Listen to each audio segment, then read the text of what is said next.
Vamos a considerar un campo magnético uniforme linealmente creciente que se distribuye con simetría cilíndrica, normal al plano de la figura y entrante.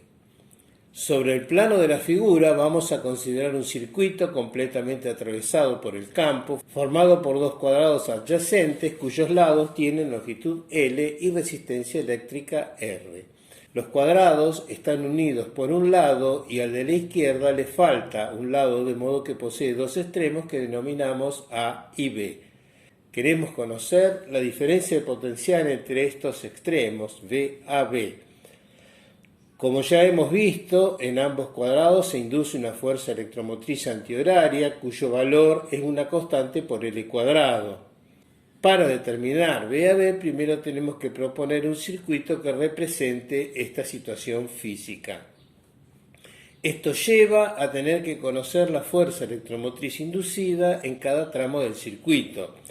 Recordemos la expresión para la fuerza electromotriz, es la integral a lo largo del tramo considerado del producto escalar entre el campo eléctrico inducido en cada punto del tramo y el diferencial de longitud del mismo.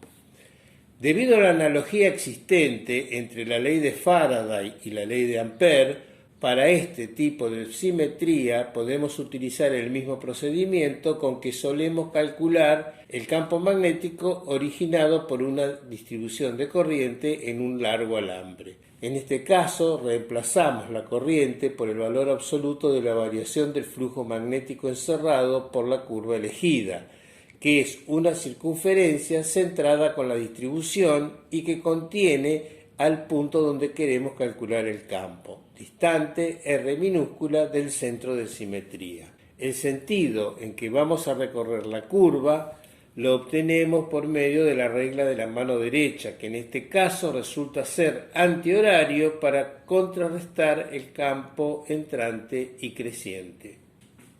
El flujo magnético es el contenido por la curva C. Debido a que el campo es uniforme, es directamente el valor del campo por la superficie encerrada por la curva, que es la constante por el tiempo por pi r cuadrado, resultando la derivada la constante por pi por r cuadrado.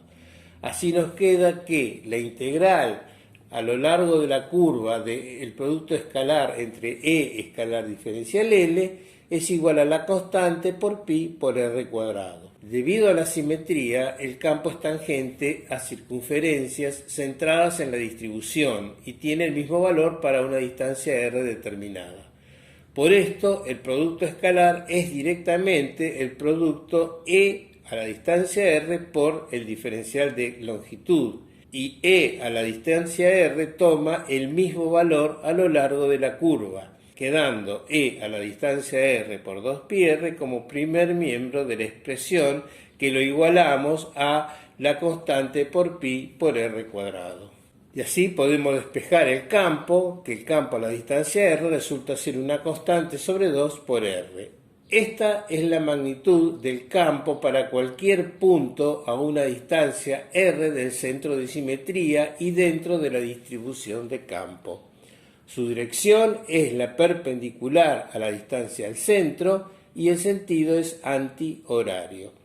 Conocido el campo, podemos determinar la fuerza electromotriz inducida en cada tramo del circuito. Para el tramo 1,2, la fuerza electromotriz es la integral entre 1 y 2 del producto escalar entre E diferencial L. El producto escalar entre E diferencial L sería el valor de E por el coseno de phi por diferencial de X. Reemplazando por los valores, el producto R coseno phi es igual a L sobre 2, quedando la fuerza electromotriz entre 1 y 2 igual a una constante sobre 4 por L cuadrado. En el tramo 2,3 procedemos de la misma manera. En este caso, R coseno phi es igual a L y queda E2,4 igual a constante sobre 2 por L cuadrado. Procediendo de igual manera, es fácil comprender que la fuerza electromotriz en el tramo 3,4, en el tramo 4A, el tramo B1 y el tramo 1,2 tiene el mismo valor y es igual a una constante sobre 4 por L cuadrado, que vamos a llamar E sobre 4. Y la fuerza electromotriz inducida en el tramo AB es igual a la fuerza electromotriz inducida en el tramo 2,3, que es una constante por L cuadrado sobre 2, y de acuerdo a nuestra definición en el video anterior, constante por L cuadrado es 6, o sea que esto es igual a E sobre 2. Falta determinar el lado 4,1. Para cada punto de este lado, el campo es perpendicular al tramo considerado y por lo tanto el producto escalar E escalar diferencial L es igual a 0, resultando la fuerza electromotriz inducida en 4,1 igual a 0. El circuito resulta ser demostrado en la figura. Lo primero que tenemos que hacer es comprobar que la suma de fuerzas electromotrices en cada cuadrado es E igual a constante por L cuadrado. Asignamos las corrientes en forma arbitraria. En este caso solo circula corriente por el cuadrado de la derecha, de modo que fácilmente encontramos que I1 es igual a E sobre 4R.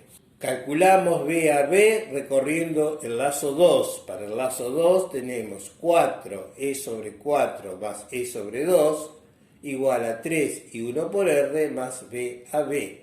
Reemplazando el valor de I1, B a B resulta ser igual, por este camino, igual a 3/4 de la fuerza electromotriz C en cada cuadrado. Verificamos el resultado recorriendo el lazo 3. 2E sobre 4 es igual a menos I1 por R más B a B. Reemplazando el valor de I1 y despejando B a B, volvemos a obtener que es 3/4 de E. Así verificamos que el resultado es correcto y además que el circuito corresponde a la situación física considerada, ya que calculamos la fuerza electromotriz en cada tramo sin hacer suposiciones. Queda, para el que quiera comprobarlo, colocar un voltímetro con resistencia interna RB y determinar su indicación tal como se hizo en el video anterior. También pueden probar otras posiciones del circuito dentro de la distribución y comprobar si el valor de B a B se modifica, dejando sus resultados en los comentarios de este video. En este ejercicio consideramos al circuito centrado en la distribución con simetría cilíndrica. ¿Se modificará el resultado si en vez de esta simetría está centrado en un paralelepípedo cuadrado? El campo abarca completamente al circuito y en ambos casos la distancia al centro de simetría es la misma. Espero comentarios sobre esto último y en la próxima serie de videos trata sobre este tema.